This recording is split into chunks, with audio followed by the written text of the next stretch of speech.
Намыс ТВ және Rational Believer ұсынады.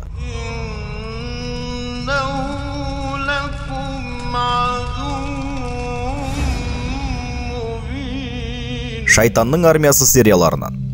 Алланың жаратылысын өзгерту.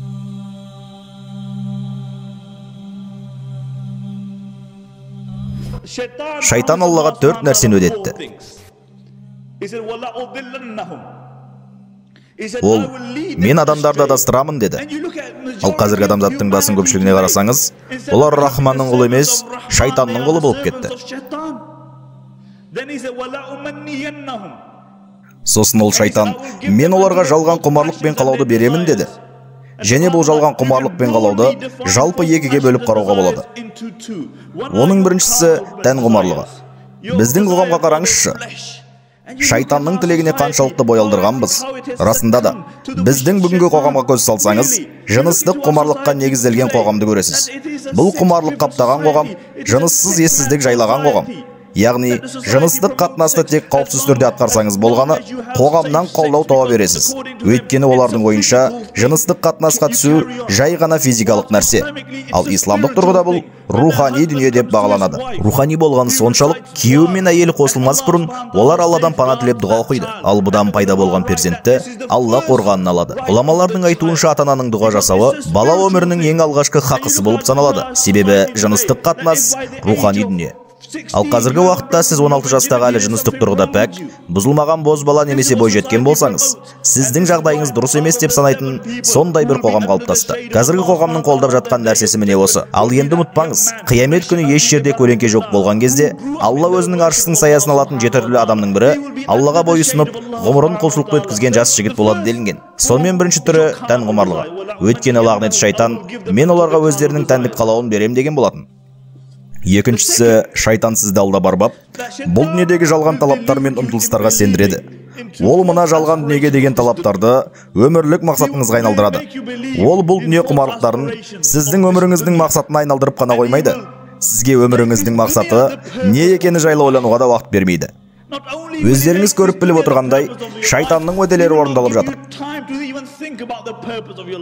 Олар сізге теледидарды берді, сосын бейне жазбаларды берді, сосын DVD-лерді берді, сосын спутниктік арналарды берді.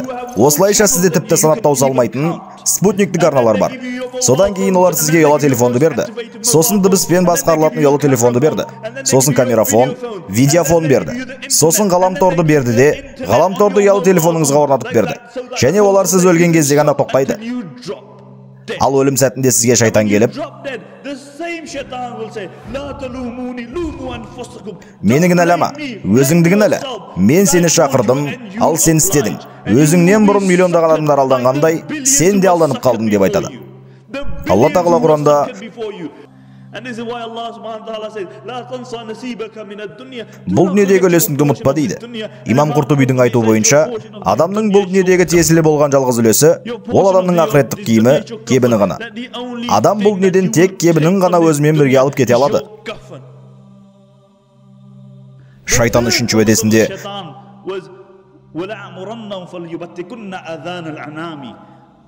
мен оларға бұйырамын, және олар малдың құлағын кеседі деді.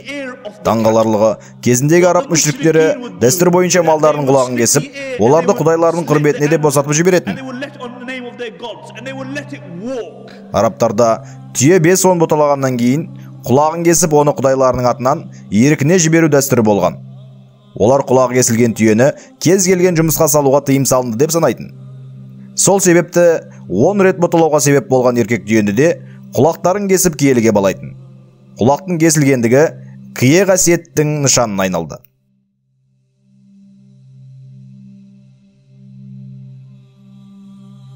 Бұл жерде Тафсир әл-Мәжари еңбегінің авторының түсіндіру бойынша, шайтанның адамға Алланың жаратылысын бұздыратын уақыт келетін білдіреді. Бүгінде сіздер мұны расымен де бүгінгі тұтынушылар қоғамнан көріп отырсыздар. Байқасаңыз, адамдар қауырсынсыз тауық жасап шығаруға тұрсуда. Олар тауықты қауырсыны жоқ күйінде жасап шығарғылар келеді. Жақында адамдар Швейцарияда жеміс шыбындарына жаңа ген шығарып, сол жеміс шыбын өзінше көзсіз деп атап жаңалық ашты. Бұл генді қай жерде енгізсе, сол жерден көздің өсетінін байқаған. Олар осы генді жеміс шыбының 14 жеріне енгізгенде, жеміс шыбының анатомиясында 14 жерден көздері өсіп шықты. Мінекей, бұлар Алланың жаратылысымен ойнап жүрген адамдар.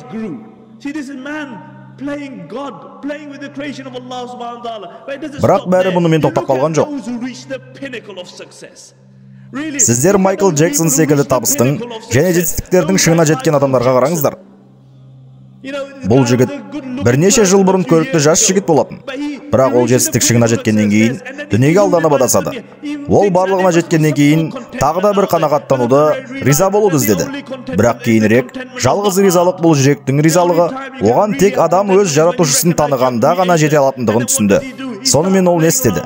Ол өзінің жаратылыс болмысымен ойнап, адам кейпіне ұқсамайтын күйге түсіп қалды. Шайтан Аллаға берген 4-ші уәдесінде: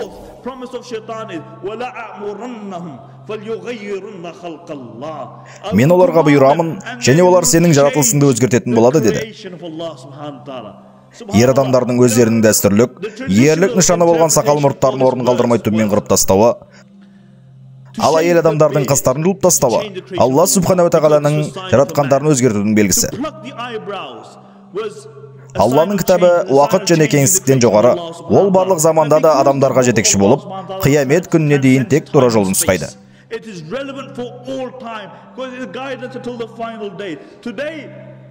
Сонымен қатар бүгінгі таңдағы гендік модификацияланған тағамдарда Алла тағала жаратқан қалыпты құбылысты өзгерту болып табылады.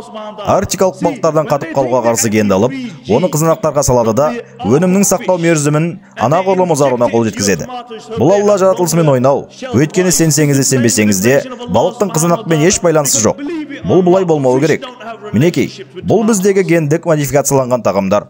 Адамдар Алла тағаланың жаратылысымен қалағанын жасап жатыр. Бірақ одан да сорақсы, бір адамдар теледидардан көрініп, мен әйел адамның денесінде қамалған ер адам едім деп айта бастады. Тағы бірі, мен әйел адаммын, ал денем еркек дейді. Міне, бұлар нағыз Алланың жаратылысын өзгертіп жатқан адамдар. Қараңыздар. Олар Алла тағаланың жаратылыстарын өзгертуде.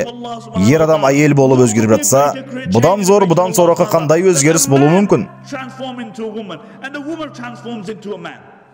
Және бұл шайтанның 4-ші уәдесі болатын. Және лағнетінің бұл уәдесі орындалып жатыр. Ер әйелге, ал әйел ерге өзгеріп жатса, бұдан зор қандай өзгеріс болуы мүмкін?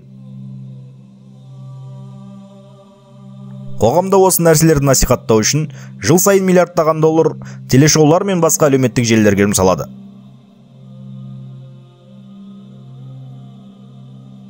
Ібліс және оның адал әскері адамдарды әрдайым алдап, адамгершілік құндылықтардан алшақтатып, Алла тағаланың жаратылысын өзгертуге шақырып жатыр. Адамдар өздерін көргенде жануарларға ұқсайтын деңгейде жаратылыстарын өзгертуде.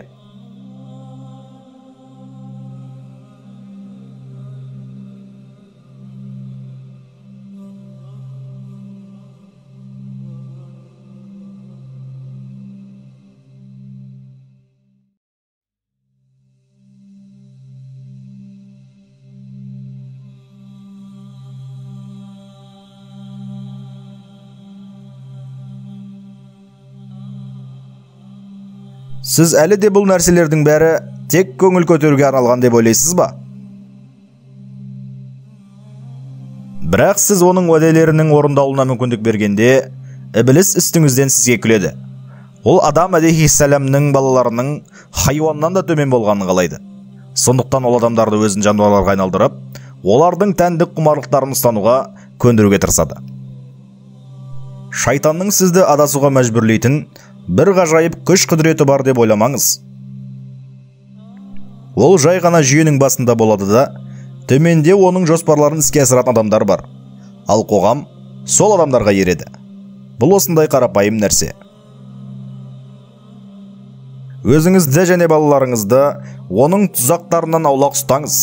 Балаларыңызға адамгершілік құндылықтары туралы үйретіңіз және оларды Алланың кітабымен тәрбиелеңіз. Пайғамбарымыз саллаллаху алейхи уассалам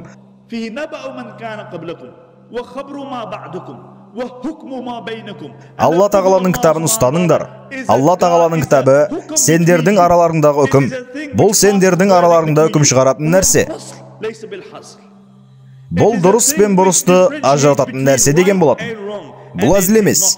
Ал егер оны қалжың ретінде қабылдасаңыз, онда пайғамбар саллаллаху алейхи уассаламның сөзін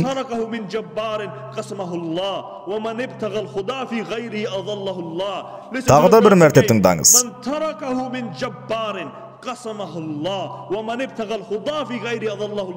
Пайғамбар саллаллаху алейхи уассалам кімде-кім Алла тағаланың кітабынан басқа нұсқаушы іздейтін болса, өзінің менмендігінен Алла тағаланың кітабынан басқа философия, басқа идеология іздесе, онда Алла тағала оның мойнын үзеді. Кімде-кім Алла тағаланың кітабынан бөлек басқа кітаптан тура жол іздесе, онда Алла тағала оны адастырады деген. Шынымен де, еліктен мұсылман үмметінің бүгінде нашар күйде екенін түсіну үшін сізге осы екі сөйлемді айтудың қажеті жоқ. Пайғамбар саллаллаху алейхи уассалам 1400 жыл бұрын мұсылмандар өздерінің ар-намысы басқа жерде болады деп ойлаған кезде Алла тағала оларды масқара етеді деп айтқан. Сахабаларға Алла оларға разы болсын қараңызшы. Бұлар адамзаттың ішіндегі асфаля сафилин, төмендегілердің ішіндегі төменгісі деп саналатын бір адамдардың тобы еді. Содан кейін пайғамбар саллаллаху алейхи уассалам исламда келді де осы адамдарды өзгертті. Оларға серпін берді. Сондай серпімді күшпен оларды өзгертті. Сол замандағы адамдардың ең жаман саналған осы адамдар пайғамбарымыз саллаллаху алейхи уассалам келгеннен кейін жер бетіндегі ең жақсы адамдарға айналды. Бұл не еді? Бұл ислам еді. Қараңыз, басқа адамдар үшін басқа философиялар әсер етуі мүмкін. Басқа адамдар үшін басқа идеологиялар әсер етуі мүмкін. Бірақ мұсылмандар үшін тек ислам. Мұсылмандар үшін исламнан басқа ештеңе жұмыс істемейді. Өйткені бұл үммет жайлы Алла тағала Құранда сендер адамзаттың ішіндегі ең таңдаулы, ең қайырлы бір үммет болып шығарылдыңдар. Сендер жаратылыстың ең жақсысысыңдар деп айтты.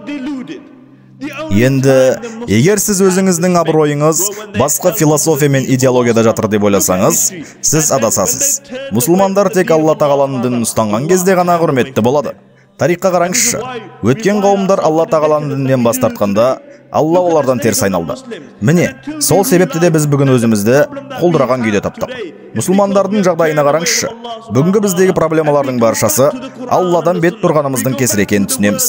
Енді біз Құран мен сүннетке, пайғамбарымыздың саллаллаху алейхи уассаламның айтқан сөздеріне қайта оралғанымызда ғана проблемалардың шешімін табамыз. Мәселе мынада, біз мұның шешімін керек жерден емес, басқа жерден іздеп жүрміз. Міне сондықтан да біз ауыр халдеміз. Бүгінгі күнде біз ауыр халде емеспіз бе? Жастардың санасы шатасып жатқан жоқ па? Біз нені ұстануымыз керек? Жүректеріміз дертке толып тұрған жоқ па? Қоғамды басқарудың қозғаушы тетіктері бар. Олар сізді сан түрлі бағыттарға итермелейді. Бұдан кейін неғұрлым көп бағытқа барсаңыз, соғұрлым шатасасыз. Бізді көптеген бағыттарға тартылып жатқандықтан санамыз, жүректеріміз ауырады, миымыз шатасады. Бұл дерттерден арылудың мысалы, сіз теңіздің ортасында келе жатып, үстіңгі палубаға көтеріліп, құдды бір түп-түзу көкжиекті көргеніңіздей болмақ. Көкжиекті көргеннен кейін санаңыз ашылып, барлық шатасулар жойылады, сұрақтар жауабын табады. Және дәл осы көкжиек секілді біз ішінде бір ғана түп-түзу болған тура жол бар. Бұл жайында Алла тағала Кахф сүресінде былай деп айтады.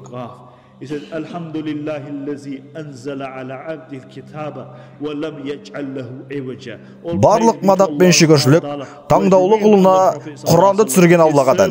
Онда ешбір қыңырлық қылмады.